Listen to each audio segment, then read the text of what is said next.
Alright, so we're going to be talking about sound and math and looking for the math that's in music. So first thing, can you guys tell me how sound travels? If we could see it, what would it look like? Can you draw it for me, Rochelle? Okay. So if we could see sound. Okay, you want to draw one? Could you draw me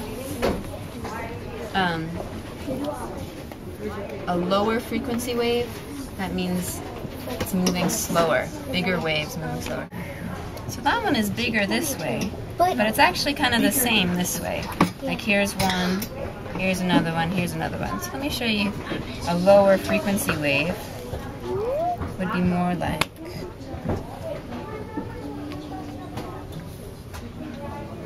there's less waves in the same amount of space.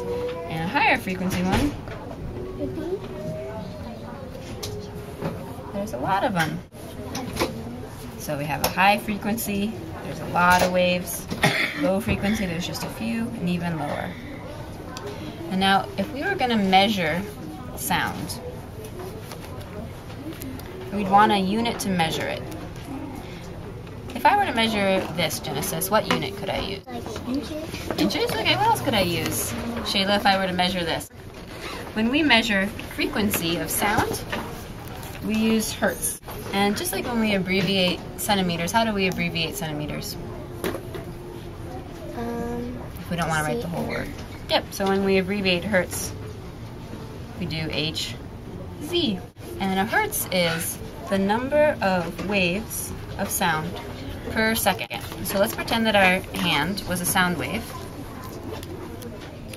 And we're going to make 1 hertz. 1/1000. That's about how many, like I think this one here is about 440 times per second that sound wave is going. So if I were to measure hertz, I can hear sound with my ears, but can I tell how many times per second a sound wave is going just by listening with my ear? Do you listen to this and go, oh yeah, sounds like 440 hertz. So we need a special tool that can tell us that. Just like we use maybe our measuring tapes to measure how long something is. You open it up, you're on this page, you're gonna have to slide it over, and then the app that we're gonna use is called ProTuner. It's right there at the bottom. So let's look up here. Do you see a number with an HC after it? It also tells us the note name. So this is F sharp 3. Into real scientists now. And when you're real scientists, things don't always work out easily and perfectly. And this is one of those things where it's not going to work out easily and perfectly. This is kind of a finicky tool, and why it's finicky is because it's listening to everything in the room. What you have to do is you have to play the note several times, and you have to watch for the number that shows up the most often and stays the longest. So, okay.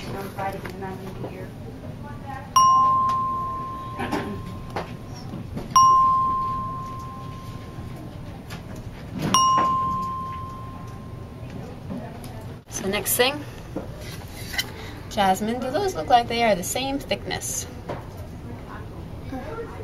Okay, how about the width, Genesis? Do they look like they're the same width? Yes. How about the length, Michelle?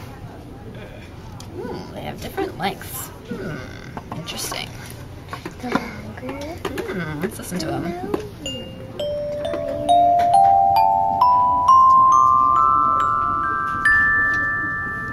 Genesis, if you were to feel the plastic, do they feel like they're the same thickness? Yeah. Yeah, okay. How about, now they're not quite perfectly round, so this is going to be a little bit awkward, but let's imagine they were perfectly round. Do they look like they're about the same diameter? Yeah. You think so, Jasmine? Same diameter? Alright, how about length?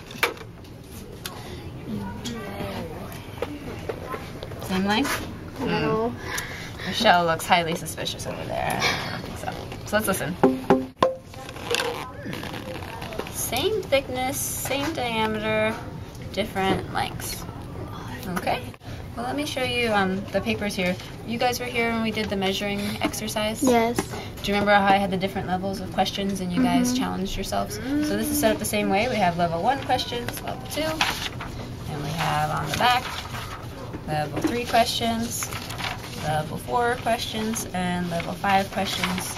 So what I'm going to expect is that everyone answers at least 10 questions, but you get to pick, you know, whether you want to do mostly easy one, you know, level 1, or if you want to do some level 1, some level 2, some of each. What I'm most interested in is seeing that you challenge yourself. Not worried super much that you get the perfect answer. I want you to do your best, but don't just do the easy ones because you're afraid you're going to get a wrong answer. It's more important to challenge yourself. And what I'm going to do is I'm going to leave this set up as a station. I'm going to put it up today. It's going to be up tomorrow, Friday, Monday, Tuesday, and I think I'm going to pick it up Wednesday before we go for Thanksgiving break. So it's going to be up to you as part of your daily kind of like free work time to find time to come and do this.